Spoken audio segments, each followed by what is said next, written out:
I have been thinking about biophotons a lot lately, especially after my conversation with Dr. Matthews last week, because there's one thing I cannot stop wondering about. What is that light doing there? Are biophotons simply the faint exhaust of metabolism, a tiny shimmer from the chemistry of life? Or could that light be doing something more?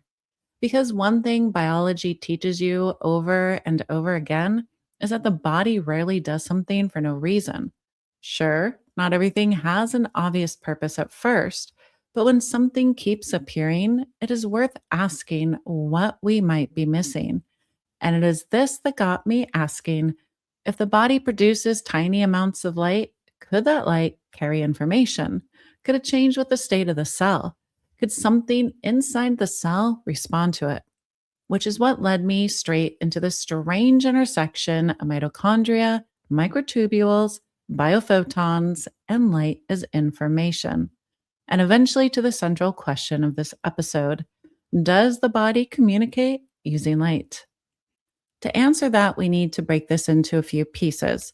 To begin, communication does not always have to be with words. At its most basic level, communication needs three things: something that produces or sends a signal, information carried in that signal, and something capable of receiving or responding to it. So, if we are asking whether the body communicates using light, we are really asking whether light could sit in the middle of that chain, something produced by one part of the body and received or responded to by another. No information, on the other hand, is a bit more complicated and one of those words that changes depending on the field. In ordinary life, we often use it to mean facts, knowledge, messages, or something someone tells us. In computer science, information is often treated as something that can be encoded, transmitted, stored, or processed. It can be reduced to differences: one or zero, on or off, high or low. In physics, information can refer to the possible states of a system and to what can be known about which state the system occupies. For this episode, I'm using information in the following sense. Information is a detectable difference, pattern, or change that reveals something about the state of a system. It does not have to be language. It does not have to be a sentence. It does not even have to be intentional. It only has to preserve or reveal a difference. Because if nothing changes, there is no difference, and hence there is no information. This way of thinking has interesting historical roots. Claude Shannon, the father of information theory, was a mathematician and electrical engineer at Bell Labs. In 1948, he published A Mathematical Theory of Communication. That paper helped create the modern field of information theory. What Shannon did was profound because he changed how information could be studied. Information no longer had to begin with meaning in a human sense. Now it could be treated mathematically. Essentially, how much uncertainty is reduced when a signal is received, how much can be transmitted through a channel, how much noise can interfere before the message becomes unreliable. This shifted information from something vague and philosophical into something measurable. A message can be words, but it can also be pulses, electrical states, patterns, differences transmitted through a system. Information is not only what a signal says, it is how a signal changes the possible states of what can be known. And once you think of information as pattern, light becomes a fascinating carrier because there are so many ways it can vary. Brightness is one, timing is another. A flash that arrives once is different from a pulse, and a pulse is different from a rhythm. Then there is wavelength and frequency, which means light can carry differences in color, energy, or spectral signature. Polarization adds another layer because the wave itself can have orientation. And coherence matters as well because light can be more ordered or synchronized instead of scattered and random. Light does not carry information just by existing. It carries information when some property of the light changes in a detectable way. A steady beam can tell you one thing, but a pulse beam can tell you another. The point here is that light has many possible degrees of freedom. many ways it can be shaped, many ways it can preserve a difference. And that is what makes it such a powerful signal carrier. Let's take a look at a practical example: fiber optic communication. This works because a thin glass fiber can guide light over long distances, while patterns in that light carry information. Nobel Prize winner Charles Kao, known as the father of fiber optics, was an electrical engineer and physicist. He helped show in the 1960s that purified glass fibers could carry light signals over long distances, helping make modern fiber optic communication possible. And now, every time information moves through fiber optic cable, the message is carried by the structured variation of light. So, here, a pulse of light can represent one state. The absence of a pulse can represent another. By arranging pulses of light into patterns, we can send sound, images, text, and enormous amounts of data through a strand of glass thinner than a human hair. And that is only one way light can carry information. Matter leaves a signature on light as well, which means light can carry information about what it has encountered. That is the basis of spectroscopy. When light interacts with matter, it is not affected randomly. Different atoms and molecules absorb, emit, or scatter specific wavelengths of light. So the light that comes back is not blank. It carries a fingerprint of what it encountered. That is why light can be used to study living tissue. For example, pulse oximeters estimate blood oxygen by using the fact that oxygenated and deoxygenated hemoglobin absorb red and infrared light differently. In other words, a small beam of light can carry information about the chemical state of your blood. The same principle lets scientists study tissue chemistry, molecular composition, and metabolic changes. And the same idea reaches far beyond biology into stars. We cannot scoop material out of a distant star and place it under a microscope. But by studying the wavelengths of light that reach us, scientists can infer what elements are present in that star. The star does not mean to send us a message, but the light still carries information. Its pattern reveals something about the physical state and composition of the system that produced it, and the matter it passed through along the way. So before we apply this to the cell, here is our foundation. Communication requires a source, information carried in some form, and something that can respond. Information is a detectable difference or pattern that reveals something about the state of a system. And light, as we saw, can carry that information through changes in timing, intensity, wavelength, frequency, direction, polarization, coherence, or pattern. So now bringing this back to the cell and to the question that got us here in the first place. What in the cell could produce the light? Would that light carry a signal in the form of information? And what could respond? This is where I want to bring in the paper that sent me down this rabbit hole. The paper is called Emission of Mitochondrial Biophotons and Their Effect on Electrical Activity of Membrane via Microtubules. It is a theoretical paper, but is built around biological and physical pieces that are very real. In this model, mitochondria are the source of the light. Biophotons are the possible information-bearing signal, and microtubules are the structure that receives, interacts, and responds to that signal. Let's take a closer look, starting with the source. Biophotons are also called ultraweak photon emissions, or UPEs. This refers to the extremely faint light or photons that are released from living systems. This light is far too weak to see with the human eye, but has been measured in many kinds of biological samples, including cells, tissues, plants, animals, and humans.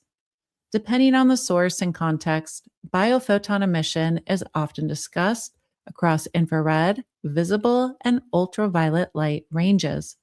Biophotons can be studied in terms of how many photons are emitted, where they come from, when they appear, what wavelengths they occupy, and whether the emission shows ordered or coherent behavior. Researchers have tracked how these patterns change under stress, injury, metabolic shifts, or stimulation. There are multiple proposed sources of biophoton emission, But one major source is oxidative metabolism, especially in the mitochondria. Most of us learn that mitochondria are the powerhouses of the cell, and that is true. They help produce ATP, the cell's usable energy currency. But mitochondria do far more than sit quietly in the background making fuel. They move electrons, they maintain electrical membrane potential, they participate in redox chemistry, and through reactions involving oxygen, reactive oxygen species, and reactive nitrogen species, mitochondrial metabolism can produce electronically excited molecules. When those excited molecules return to a lower energy state, one thing they can release is a photon, a tiny packet of light. So something changes. Biophoton emission can change with it. And that means biophotons can reflect shifts in oxidative stress, energetic demand, cellular activity, or the physiological state of the cell or tissue producing them. Now we can look at what those biophotons might interact with inside the cell. This is where microtubules enter the picture. Most of us learn microtubules as part of the cytoskeleton. They help the cell keep its shape, act as internal tracks for transport, and help move chromosomes during cell division. All true. But microtubules are also physical structures with very interesting geometry. They're built from repeating tubulin subunits that self assemble into hollow cylinders with an outer diameter of about 25 nanometers and an inner diameter of about 17 nanometers. Because of that structure, microtubules are often discussed as liquid crystalline biological materials. They are organized, they are aligned, they are responsive, and their geometry and molecular order can shape their physical behavior. Tubulin itself can fluoresce. In other words, it can absorb light at certain wavelengths and then re emit light at longer wavelengths. So the building blocks of microtubules already have known optical behavior. Microtubules have also been studied for possible electrical conductance, partly because tubulin dimers carry charge and can be modeled as tiny electric dipoles. An important point is that their refractive index differs from the surrounding cytoplasm. So, when light moves between materials with different refractive indices, it can bend, scatter, reflect, or under certain conditions, guide the light. Now, you might be wondering what this has to do with mitochondria. Well, microtubules are well known to have a very close physical relationship with mitochondria. They move along microtubule tracks, and microtubules help position them in the parts of the cell where energy is needed. So, if biophotons are released from mitochondria, microtubules seem like one place where that signal could be received, absorbed, or transformed. And now we can ask what microtubules might do with that light. The central proposal in the paper specifically looks at whether mitochondrial biophotons could shift microtubules between more coherent and less coherent states. Coherence here does not just mean organized in a casual way. In this framework, a more coherent state means a more coordinated or synchronized pattern across the tubulin units. A less coherent state means the system is closer to a ground state or a less synchronized baseline. And this is where tubulin becomes especially interesting. Tubulin dimers, as I mentioned, can be modeled as tiny electric dipoles, meaning they have separated regions of positive and negative charge. That gives each dimer an electrical orientation. So if you imagine many of those dipoles arranged inside a repeating structure of a microtubule, the question we should be asking is whether those units could shift together in a coordinated way. To explore that, the authors treat tubulin as a two-state system, a ground state and an excited state. They also treat biophotons as a quantized light field, meaning the light is modeled as discrete photons interacting with tubulin. Now, this is not just a verbal claim. They describe this interaction mathematically, which is the section in the paper where all the equations arrive. I am talking operators, Hamiltonians, coherent state functions, and fluctuation functions. I may have minored in math, but this part reminded me very quickly that there are levels to this. Luckily, the goal of the math is understandable. They are trying to model whether mitochondrial biophotons could drive fluctuations in microtubules between more coherent and less coherent states. They even simulate different numbers of biophotons interacting with a microtubule segment, asking how the fluctuation pattern changes as the number of photons change. Now, that detail connects us back to the idea of information. If the number, timing, or pattern of biophotons change, then the microtubule response theoretically change with it. The authors acknowledge one major assumption: the coherence of biophotons still needs concrete proof. They argue that mitochondrial light does not just simply pass through the cell. It may influence the internal state of an ordered biological structure. And if microtubule states can change, could that affect the electrical behavior of the cell? The proposal is not that photons directly strike the membrane and create an electrical signal. The bridge is more indirect. Biophotons may influence microtubule state, and microtubules may influence the larger cytoskeletal and electrical network, which connects to membrane behavior, ion channels, and cellular signaling.